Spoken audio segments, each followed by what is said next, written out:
Germany. If I compare to Sweden and Spain, it looks like we actually have a good situation, although it's illegal.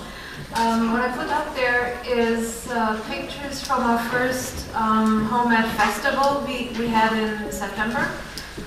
So while I'm speaking, you can just have a look at the fun we have home educating interviews. But first, I wanted to give a little talk, and then there will be time for questions. So I came here to speak to you about a form of education, as you know, that's largely unknown all over Europe, in some countries more so than in others. Almost all over our continent, young people spend most of their childhood and youth in schools. They start formal education somewhere between 4, as in Luxembourg, and 7, as we just heard, in Estonia apparently. And they get out when they're somewhere between 15 and 19. That means they spend a significant portion of their formative years in school. A lot of learning takes place during those 10, 12, 14 years.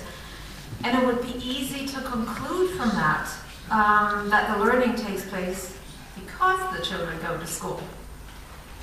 But what if the learning could take place no matter where? What if learning is not induced by the schools, but is a natural process that could unfold irrespective of location? And what if learning didn't look like we thought it does? I easily admit that I have doubts about how our schools work today. To start with, I personally don't believe you can teach anything to anybody.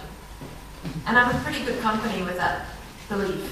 Socrates, Galileo, William Faulkner, and many others thought so too.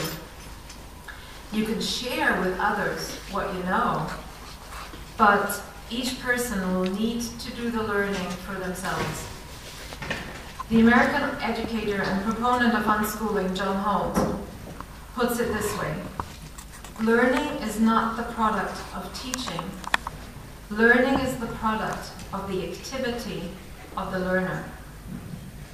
Actually, we all already know this. What is one of the most difficult tasks we will ever have to master? That would be learning our native language. And we do that all on our own. Nobody has to teach us. One way that might increase the possibility of learning actually taking place is to pass on your own enthusiasm for a certain subject or a skill to another person. And that brings us to my second doubt about the way in which many schools work. Neurobiology tells us that we can only learn when we are enthusiastic about something. When our emotional centers are activated, that's when you learn. People rarely succeed at anything unless they have fun doing it.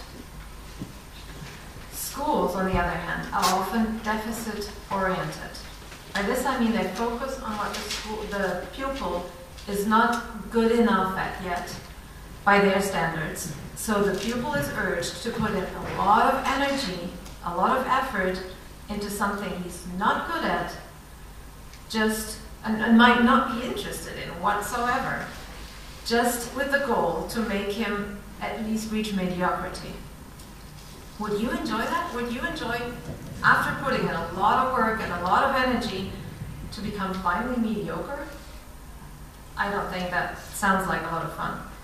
The French musician and writer André Stern, in contrast, tells the story of his unschooled childhood. His parents did not have any preconceived ideas about what André should be learning. Instead, they wondered what would be the next developmental step occurring, and André was free to explore whatever fascinated him. All through his childhood and into adulthood, André had the opportunity to spend all his time on things that interested him and on things that he was good at, which meant that he kept becoming better and better at those things and eventually an expert. This seems to me such a different motivator for learning.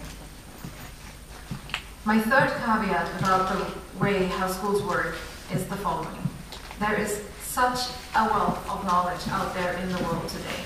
Nobody has any chance to know everything there is to know in the world.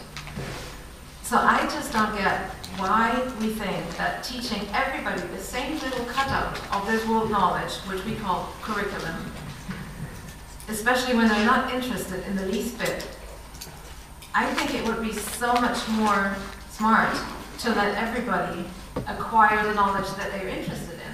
So if somebody would learn this bit and somebody else would learn this bit, and then wouldn't it make more sense as a community if we put all that knowledge together, all those bits together, wouldn't that make a much broader knowledge as a whole?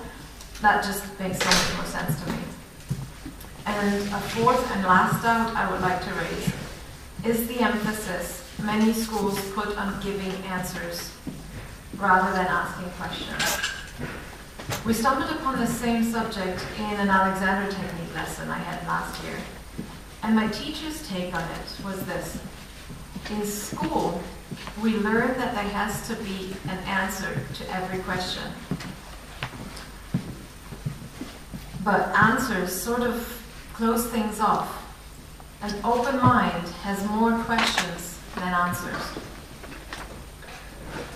John Holt also criticizes that almost everything we do in schools makes children answer-centered rather than problem-centered.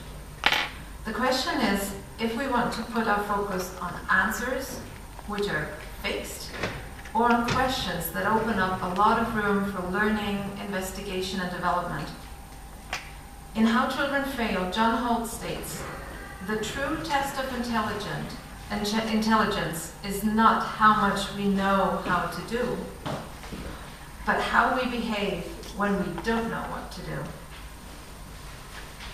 So why does home education make sense to me?